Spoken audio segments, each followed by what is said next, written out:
মাগো তোর বুকের মানিকার আসবে না, বাহির দুয়ারে সে মা ডাকবে না। মায়ারে বাঁধন ছাড়ি দিয়েছে সে পারি, মায়ারে বাঁধন ছাড়ি দিয়েছে সে পারি। এমন ভুবনে মা আর আসবে না ও মা। মাগো তোর বুকের মানিকার আসবে না, বাহির দুয়ারে সে মা ডাকবে না। মায়ারে বাঁধন ছাড়ি দিয়েছে সে পারি, এমন ভুবনে মা আর আসবে না ও মা। পোড়ার টেবিলটা দেখে রাখিস মা, সাথে তার যাই নামাজটা। যে খাতাটাতে দরসে কোরআন ছিল, প্রিয় সে ডায়েরিটা। পোড়ার টেবিলটা দেখে রাখিস মা, সাথে তার যাই নামাজটা। যে খাতাটাতে দরসে কোরআন ছিল, প্রিয় সে ডায়েরিটা। খোকার কথা মাগো পড়লে মনে তোর, খোকার কথা মাগো পড়লে মনে তোর। চোখের পানিতে মা বুক ভেজাস না ও মা।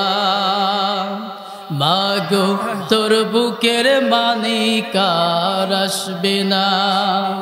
আলহামদুলিল্লাহ, আমাদের এই জবান দিয়েছেন কে? আল্লাহ। আরো জোরে কে? প্রশংসা হবে কার? আল্লাহ তাআলা।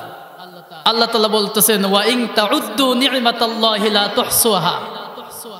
আমি আমার বান্দাদের জন্য যতগুলো নিয়ামত দিয়েছি, আমার বান্দারা যদি আমার এই নিয়ামতগুলো একটা একটা করে গণনা শুরু করে, আমার বান্দারা গুনতে গুনতে তাদের, আমার বান্দাদের জীবনের হায়াত শেষ হয়ে যাবে।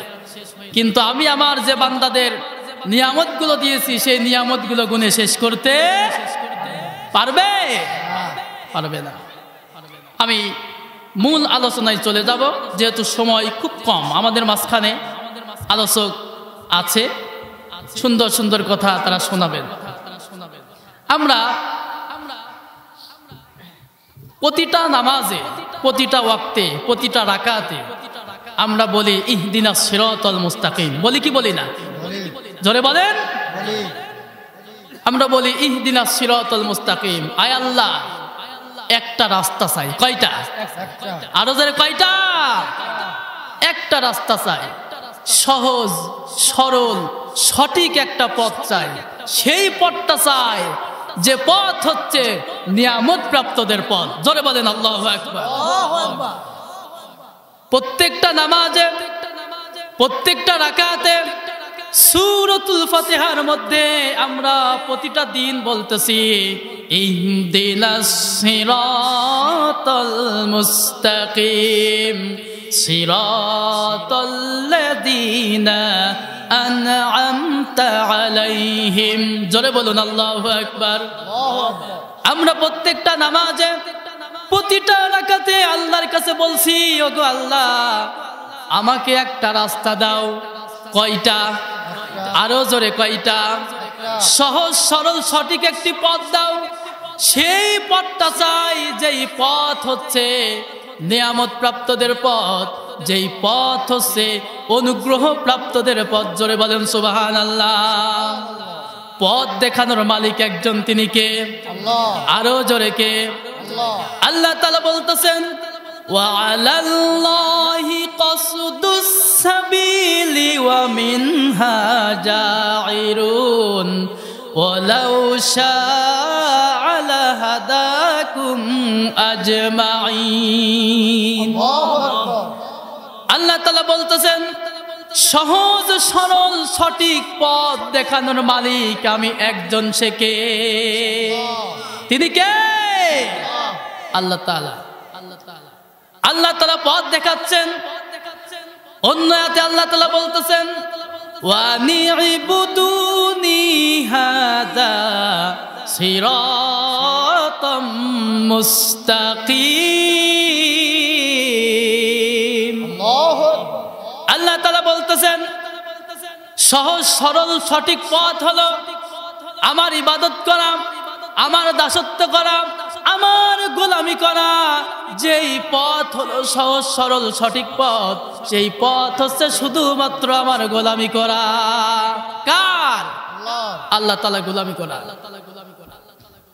তো আমরা সকলেই নামাজের মধ্যে এই কথাটাই বলি। তো এখন হযরত ইব্রাহিম খলিলুল্লাহ তার কওমকে ডেকে বলতেছেন যে আমার জাতি, আমার কওম, আমার পিতা, আমি পবিত্র, আমি মুক্ত। তোমরা যেসব জিনিসের গোলামি করো, যেসব জিনিসের ইবাদত করো, দাসত্ব করো, পূজা করো, আমি তার থেকে মুক্ত। জোরে বলেন সুবহানাল্লাহ। আল্লাহ তাআলা বলতেছেন আল্লাযী খলাকানি ফাহুয়া ইয়াহদিন। ইব্রাহিম আলাইহিস সালাম তার কওমকে ডেকে বললেন ও আমার কওম, আমার সম্পর্ক আমার এমন রবের সাথে, এমন আল্লাহর সাথে, যে আল্লাহ তাআলা আমাকে সৃষ্টি করেছেন, যে আল্লাহ তাআলা আমাকে হেদায়েত দিয়েছেন।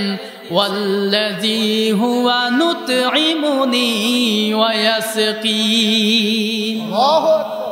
ইব্রাহিম খলিলুল্লাহ তার কওমকে ডেকে বলতেছেন আমি সেই আল্লাহর দাসত্ব করি, সেই আল্লাহর গোলামি করি, যে আল্লাহ আমাকে সৃষ্টি করেছেন এবং আমাকে পথ দেখিয়েছেন, হেদায়েত দিয়েছেন। এবং আমি যখন তৃষ্ণার্ত হই তখন আমাকে প্রাণ করান, এবং আমি যখন ক্ষুধার্ত হই তখন আমাকে খাবার দেন। জোরে বলেন সুবহানাল্লাহ। শুধু তাই নয়, ইব্রাহিম খলিলুল্লাহ আবার বলেছিলেন, সেটা আল্লাহ তাআলা কোরআনুল কারীমের মধ্যে কোট করে দিয়েছেন, ওয়া ইযা মারিতু ফাহুয়া ইয়াশফিন। আর আমি যখন রোগে আক্রান্ত হই, আমি যখন অসুস্থ হই, আমার রব, আমার আল্লাহ আমাকে রোগ থেকে মুক্ত দান করেন। জোরে বলেন সুবহানাল্লাহ। আল্লাহ তাআলা আবার বলতেছেন আলাম নাজআল লাহু আইনাইন ওয়া লিসানান ওয়া শাফাতাইন ওয়া হাদাইনাহুন নাজদাইন। আল্লাহ তাআলা বলতেছেন আমি কি তোমাদের দেখার জন্য দুইটা চোখ দেইনি? আমি কি তোমাদের কথা বলার জন্য দুইটা ঠোঁট দেইনি? আমি কি তোমাদের হেদায়েতের রাস্তা বলে দেইনি? আসহাবুল ইয়ামিন ও আসহাবুশ শিমাল, একটা হলো ডানপন্থী দল, একটা হলো বামপন্থী দল, একটা হলো ডান দিকের রাস্তা, একটা হলো বাম দিকের রাস্তা, একটা হলো তাওহীদের পথ, একটা হলো কোরআন হাদিসের পথ, একটা হলো আল্লাহর পথ, আর একটা হলো শয়তানের পথ, তাগুতের পথ। কথা বলেন ঠিক কিনা? নবী করিম সাল্লাল্লাহু আলাইহি ওয়াসাল্লাম তার সাহাবী আব্দুল্লাহ ইবনে মাসউদ রাদিয়াল্লাহু তাআলা আনহুকে ডাকলেন আর বললেন, ও আমার সাহাবী, আমার হাতে একটি লাঠি দাও। সাহাবায়ে কেরামরা জিজ্ঞাসা করলেন, ইয়া রাসূলুল্লাহ, ইয়া হাবিবাল্লাহ, আপনি লাঠি দিয়ে কি করবেন? নবী করিম সাল্লাল্লাহু আলাইহি ওয়াসাল্লাম বললেন, লাঠি দিয়ে আজকে তোমাদের প্র্যাকটিক্যালে সিরাতুল মুস্তাকিমের পথ কোনটা সেটা তোমাদের দেখায় দেব। নবী করিম সাল্লাল্লাহু আলাইহি ওয়াসাল্লামের হাতে লাঠি দেয়া হলো। লাঠি দিয়ে সোজা একটি রেখা অঙ্কন করলেন, সোজা একটি দাগ টানলেন। দাগ টানার পরে বলতেছেন, হাযা সিরাতুম মুস্তাকিম, এটাই হলো সোজা রাস্তা, এটাই হলো সিরাতুল মুস্তাকিমের পথ। এই পথের শেষ স্টেশন আল্লাহর জান্নাত। জোরে বলেন সুবহানাল্লাহ। আপনারা কারা কারা জান্নাতে যেতে চান? দুই হাত আল্লাহ আল্লাহকে দেখান। নারে তাকবীর, নারে তাকবীর। আল কুরআন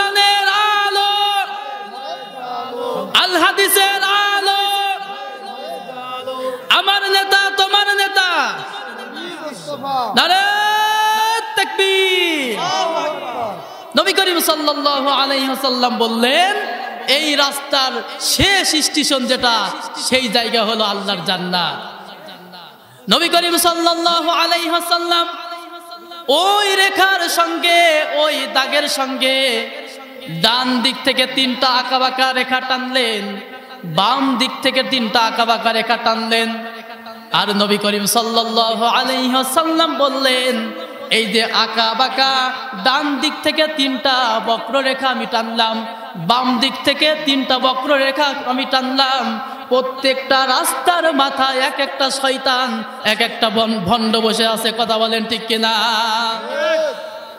রাসূল করিম সাল্লাল্লাহু আলাইহি ওয়াসাল্লাম আবার বললেন, ইহুদি সম্প্রদায় বনি ইসরাইলের লোকেরা ৭১টা কাতারে বিভক্ত হয়েছিল, আর খ্রিস্টানেরা ৭২টা কাতারে বিভক্ত হয়েছিল। আমার উম্মতেরা ৭৩টা কাতারে বিভক্ত হবে। কয়টা কাতার? ৭৩টা কাতারে বিভক্ত হবে। এই ৭৩টা কাতারের মধ্যে ৭২টা কাতার যাবে জাহান্নামে, আর একটি কাতার যাবে জান্নাতে। জোরে বলেন সুবহানাল্লাহ।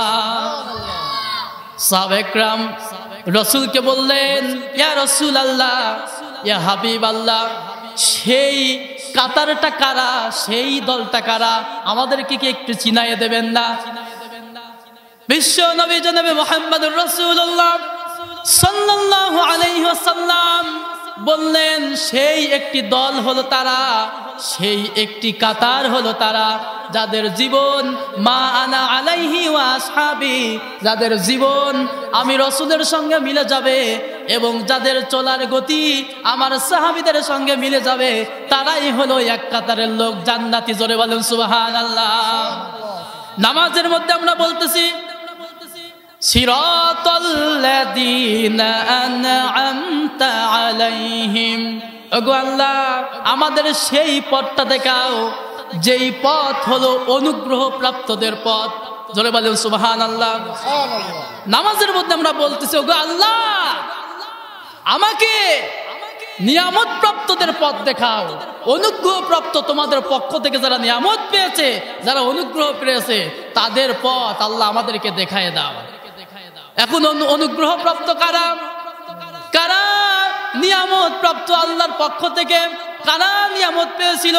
আল্লাহ রাব্বুল আলামিন পবিত্র কোরআনুল কারীমের মধ্যে বলতেছেন, ওয়া মাইয়ুতিইল্লাহা ওয়ার রাসূল ফাউলাইকা মা'আল্লাযীনা আন'আমাল্লাহু আলাইহিম মিনান নাবিয়্যিনা ওয়াস-সিদ্দিকিনা ওয়াশ-শুহাদা'i ওয়াস-সালিহিন ওয়া হাসুনা উলাইকা রাফিকা।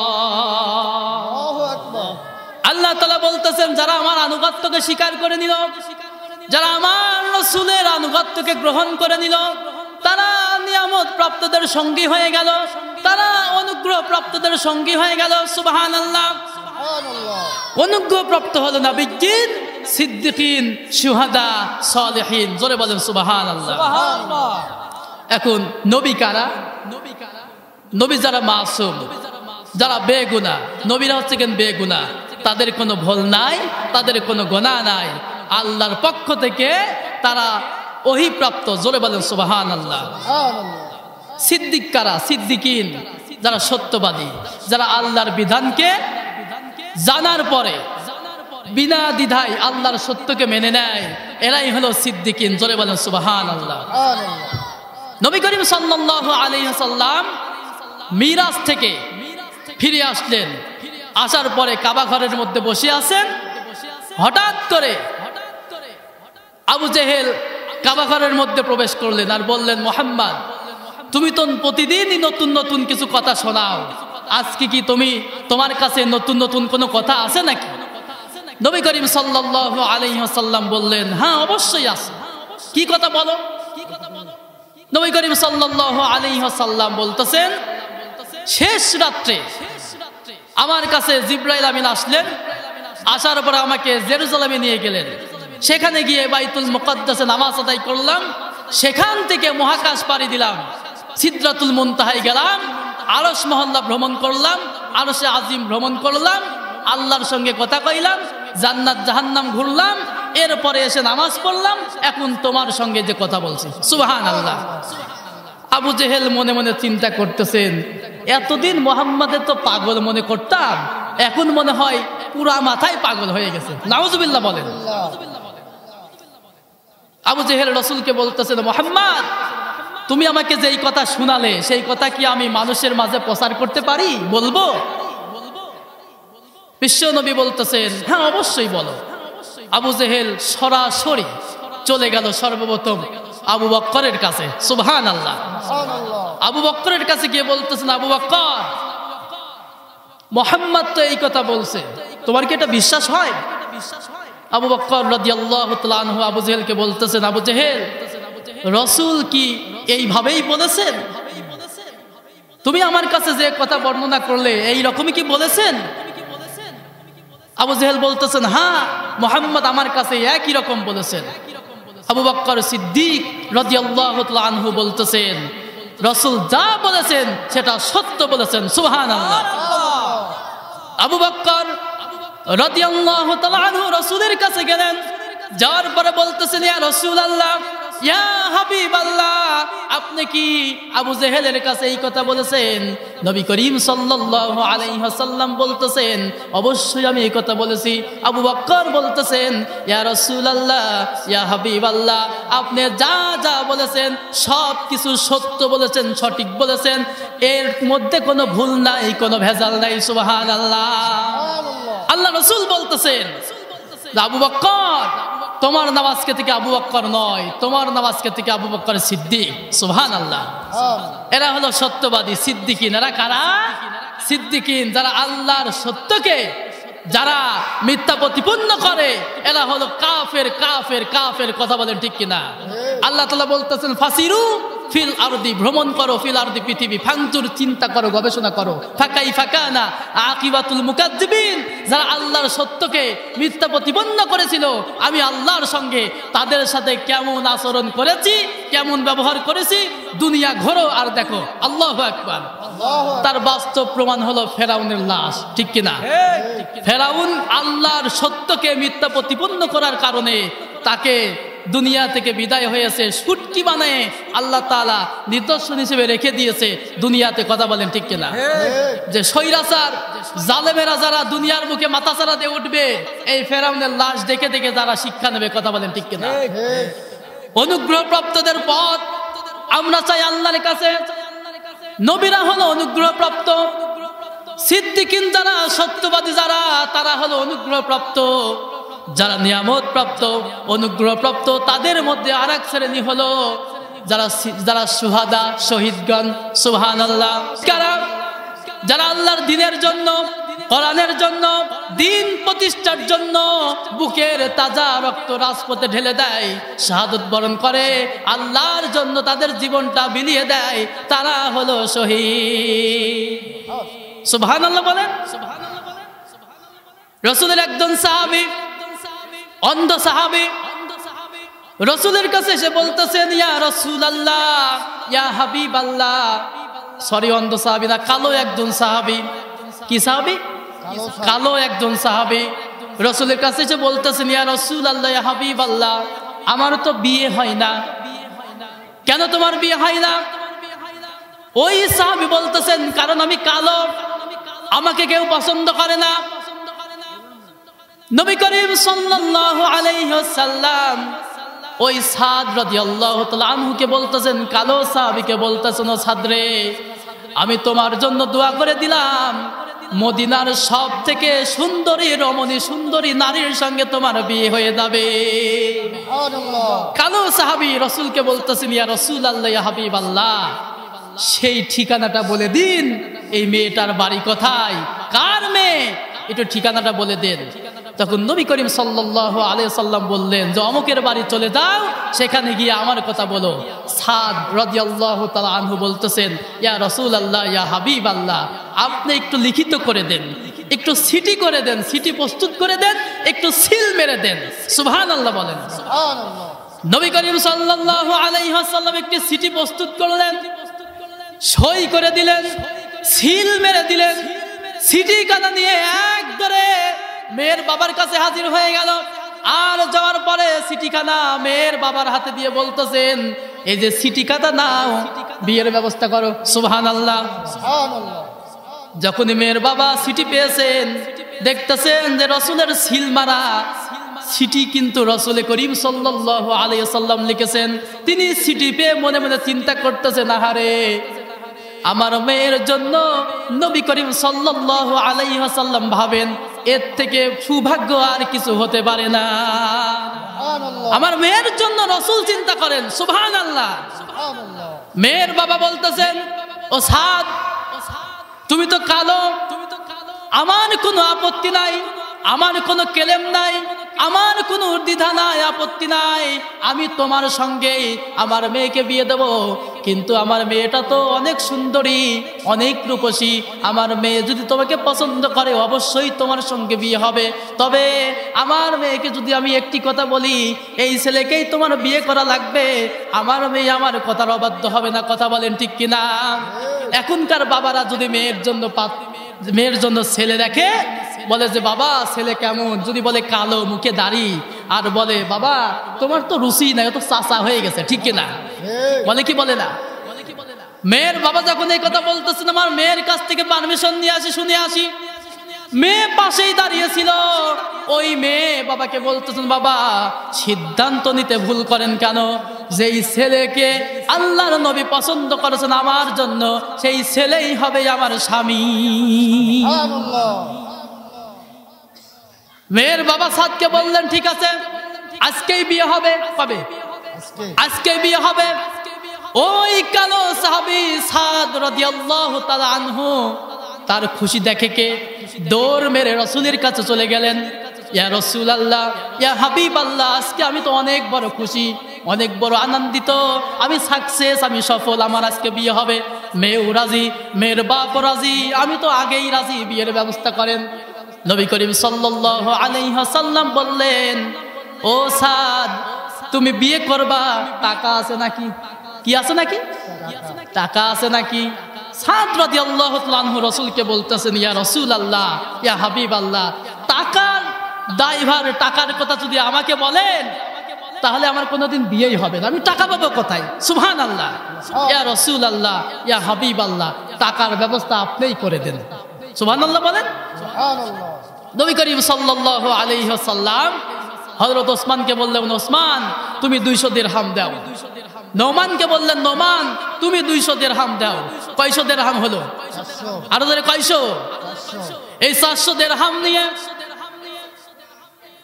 নবী করিম সাল্লাল্লাহু আলাইহি ওয়াসাল্লাম হযরত লোকমানকে বললেন, হযরত বেলালকে বললেন, হযরত সাদকে বললেন, 3 কালোকে বললেন, 3 জনই কালো সাহাবী, ওই 400 দিরহাম নিয়ে বাজারে চলে যাও, বিয়ের বাজার করো। নিরক্ষণ কেন? বিয়ের বাজারে চলে গেল।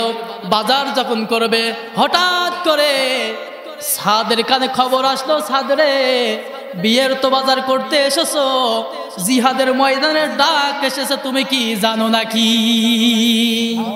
সুবহানাল্লাহ। আরো জোরে সুবহানাল্লাহ। সাদ রাদিয়াল্লাহু তাআলা আনহু বিয়ের বাজার বন্ধ করে দিলেন। বিয়ের বাজার করলেন না। করলেন কি?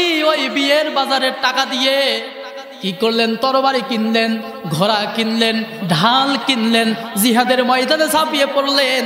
অনেক কাফেরকে জাহান্নামে পাঠিয়ে দিয়ে ওই সাদ কালো সাহাবী জিহাদের ময়দানে শাহাদত বরণ করলেন। জোরে বলেন সুবহানাল্লাহ। জিহাদের পথে যদি লাশ হয়ে যায়, দোহাই মাগো তুমি কেঁদো না, হাসরের মাঠে বলবে তুমি হেসে, আল্লাহ আমি শহীদের মা, আল্লাহ আমি শহীদের মা। জিহাদের পথে যদি লাশ হয়ে যায়, দোহাই মাগো তুমি কেঁদো না, হাসরের মাঠে বলবে তুমি হেসে, আল্লাহ আমি শহীদের মা, আল্লাহ আমি শহীদের মা। কথা বলেন ঠিক কিনা? সাদ রাদিয়াল্লাহু তাআলা আনহু শাহাদাত বরণ করলেন জিহাদের ময়দানে। রাসূলের কানে খবর গেল, ইয়া রাসূলুল্লাহ, ইয়া হাবিবাল্লাহ, আপনার সাদ তো শাহাদাত বরণ করেছেন। বলতেছেন কোন সাদ? সাহাবারা বলতেছেন, ইয়া রাসূলুল্লাহ, হাবিবাল্লাহ, যার বিয়ের জন্য বাজার করার জন্য আপনি পাঠিয়েছিলেন সেই সাদ। সুবহানাল্লাহ। নবী করিম সাল্লাল্লাহু আলাইহি ওয়াসাল্লাম কাছে গেলেন, যাওয়ার পরে দেখলেন সাদ রাদিয়াল্লাহু তাআলা আনহুর হাতটা কাটা, পাটা কাটা, অঙ্গ প্রত্যঙ্গ কাটা। নবী করিম সাল্লাল্লাহু আলাইহি ওয়াসাল্লাম সাদের দিকে তাকিয়ে একবার কাঁদে একবার হাসে, একবার কাঁদে একবার হাসে। সাহাবা একরামেরা রাসূলকে বললেন, ইয়া রাসূলুল্লাহ, ইয়া হাবিবাল্লাহ, আপনার এমন ব্যবহার তো আমরা আগে কখনো দেখিনি। একবার হাসেন একবার কাঁদেন, একবার হাসেন একবার কাঁদেন, কারণটা কি? নবী করিম সাল্লাল্লাহু আলাইহি ওয়াসাল্লাম বলতেছেন, ও সাহাবীরা শোনো, আমি দেখতে পাচ্ছি জান্নাতের হুররা এসে আমার সাদকে জান্নাতের দিকে নিয়ে যাওয়ার জন্য তাড়াহুড়ো করছে। জোরে বলেন সুবহানাল্লাহ। এরা হলো শহীদ। হাসরের ময়দানে যখন সমস্ত মানুষ একত্রিত হবে, মাথার মগজগুলো ফেটে ফেটে কানের ছিদ্র নাকের ছিদ্র দিয়ে পড়তে থাকবে, জিহ্বাটা নাভি স্থল পর্যন্ত চলে যাবে, মানুষেরা হয়রান হয়ে যাবে। এমন সময় আল্লাহ তাআলার ওই হাসরের ময়দানে, ওই দরবারে শহীদেরা উঠবে। সোহাইব ভাই মঞ্চে আসেন। শহীদেরা হাসরের ময়দানে উঠবে। কেরুর হাত কাটা থাকবে, কেরুর পা কাটা থাকবে, কেরুর নাক কাটা থাকবে, অঙ্গ প্রত্যঙ্গ কাটা থাকবে। আল্লাহ তাআলা বলবেন, তোমরা কারা? শহীদেরা বলবে, ওগো আল্লাহ, তোমার দিন কায়েমের জন্য, কোরআনুল কারীমের রাষ্ট্রকে প্রতিষ্ঠিত করার জন্য, ওগো আল্লাহ, তোমার দিন প্রচারের, দিন প্রতিষ্ঠার জন্য আমরা কাজ করেছিলাম। কিন্তু কাফেরেরা এটা সহ্য করতে না পেরে আমাদেরকে শাহাদাত বরণ করিয়েছিল, আমাদেরকে ফাঁসি দিয়েছিল, আমাদেরকে হত্যা করেছিল, আমাদের হাত কেটে দিয়েছিল, পা কেটে দিয়েছিল, নাক কেটে দিয়েছিল, কান কেটে দিয়েছিল। সেই রক্ত এখনো প্রবাহিত হচ্ছে।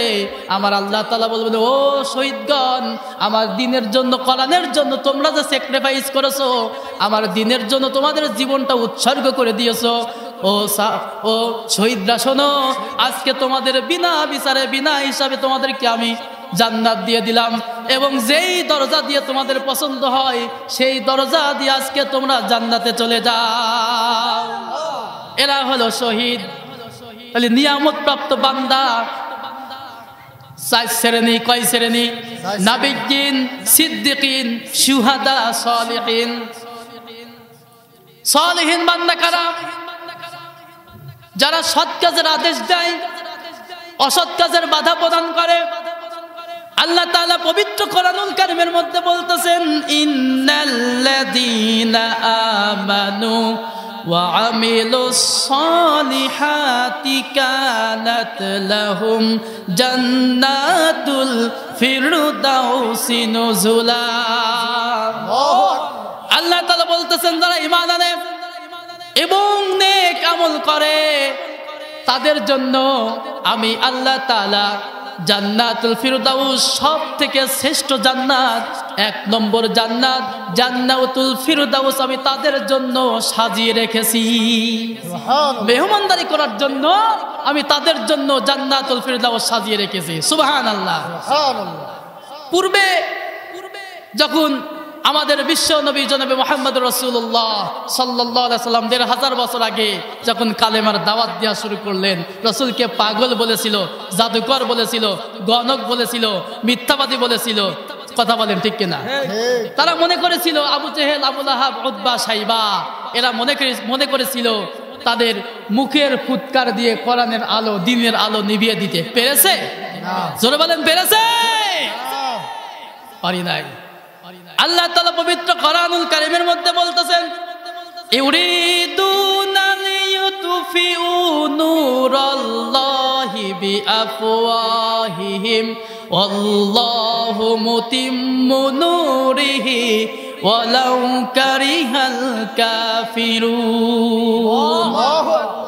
আল্লাহ তাআলা বলতেছেন, কাফেররা চায় তাদের মুখের ফুৎকার দিয়ে, তাদের মুখের ফু দিয়ে কোরআনুল কারীমের আলোকে নিভিয়ে দিতে চায়। তারা তাদের মুখের ফুৎকার দিয়ে দিনের আলোকে নিভিয়ে দিতে চায়, কিন্তু তারা কি পারবে নাকি? আবু জেহেল, আবু লাহাব, উতবা, সাইবা এরা কি পেরেছিল? একটা সাধারণ মোমবাতির আলো আপনি ফু দিয়ে নিভিয়ে দিতে পারবেন? কথা বলেন ঠিক কিনা? ফু দিলেই নিভে যাবে। কিন্তু একটা ইলেকট্রিক্যাল বাল্ব আপনি সারাদিন সকাল থেকে শুরু করে সন্ধ্যা পর্যন্ত ফু দিতেই আছেন, দিতেই আছেন, দিতেই আছেন, ওটা কি নিভবে? এই যে ইলেকট্রিক্যাল বাল্ব জ্বলছে, এই ইলেকট্রিক্যাল বাল্বে ফু দিলে কি নিভে যায়? নিভে যায় না। এইটা বন্ধ করতে হলে এর সুইচ যেখানে আছে সেখানে চাপতে হবে, সেইটা বন্ধ করতে হবে। কথা বলেন ঠিক কিনা? দিনের আলোর সুইচ কার হাতে? আল্লাহর হাতে। আরো জোরে, কার হাতে? দিনের আলোর সুইচ যারা বন্ধ করতে চায়, এই সুইচ যারা বন্ধ করতে চায়, আল্লাহ তাআলা এদের হাত ভেঙে চুরে খান খান করে দেয়। কথা বলেন ঠিক কিনা মুসলমান? বন্ধ করতে পারবে? পারবে না। এই কারণে আমাদেরকে নিয়ামত প্রাপ্তদের সঙ্গী হতে হবে। নিয়ামত প্রাপ্ত বান্দা কারা, সেই বিষয়ে আলোচনা করতেছিলাম। নিয়ামত প্রাপ্ত বান্দা নবিয়্যিন, সিদ্দিকিন, শুহাদা, সালেহিন, এই বান্দারা হলো অনুগ্রহ প্রাপ্ত বান্দা। আর এই বান্দাদের সঙ্গী হবে কারা? যারা সিরাতুল মুস্তাকিমের পথে হাঁটবে, সোজা রাস্তায় হাঁটবে, যারা আঁকা বাঁকা পথে হাঁটবে না, যারা রাসূলের পথে হাঁটবে, যারা কোরআনের পথ অনুযায়ী চলবে, তারাই হলো এই শ্রেণীর মানুষের সঙ্গী হয়ে যাবে। এখন আমার পূর্বে আলোচনা করেছেন আমার শ্রদ্ধাভাজন বড় ভাই, সুন্দর, অত্যন্ত সুন্দর আলোচনা করেছেন। দেখা যায় আলোচনা শুনি আর এই কান্দে ঢুকাই, এই কান্দে বের করে দিই। কথা বলেন ঠিক কিনা? একজনের চরিত্র সম্পর্কে পৃথিবীতে শ্রেষ্ঠ মানব, আমাদের কলিজার টুকরা বিশ্ব নবী জনাবে মুহাম্মদ রাসূলুল্লাহ সাল্লাল্লাহু আলাইহি ওয়াসাল্লাম, তার ব্যাপারে আল্লাহ তাআলা সার্টিফিকেট দিচ্ছেন, ওয়া ইন্নাকা লাআলা খুলুকিন আযীম। কথা বলেন ঠিক কিনা? রাসূলের সার্টিফিকেট কোন ইউনিয়ন পরিষদ থেকে দেয়া হয়নি, ঠিক কিনা? রাসূলের সার্টিফিকেট কোন শিক্ষা প্রতিষ্ঠান থেকে দেয়া হয়নি। রাসূলের সার্টিফিকেট কোন এমপি, মন্ত্রী, মিনিস্টার, এমবিবিএস ডাক্তার, বিভিন্ন বড় বড় স্কলারশিপের পক্ষ থেকে দেয়া হয়নি। কথা বলেন ঠিক কিনা? আমার আপনার নবীর সার্টিফিকেট সরাসরি কে দিয়েছেন? আল্লাহ। আরো যারা কে? আল্লাহ তাআলা দিয়েছেন। আল্লাহ তাআলা বলতেছেন, ওয়া ইন্নাকা লাআলা খুলুকিন আযীম। নবী হে, আপনার চরিত্র মহান চরিত্র, উত্তম চরিত্র, পুত পবিত্র। জোরে বলেন সুবহানাল্লাহ।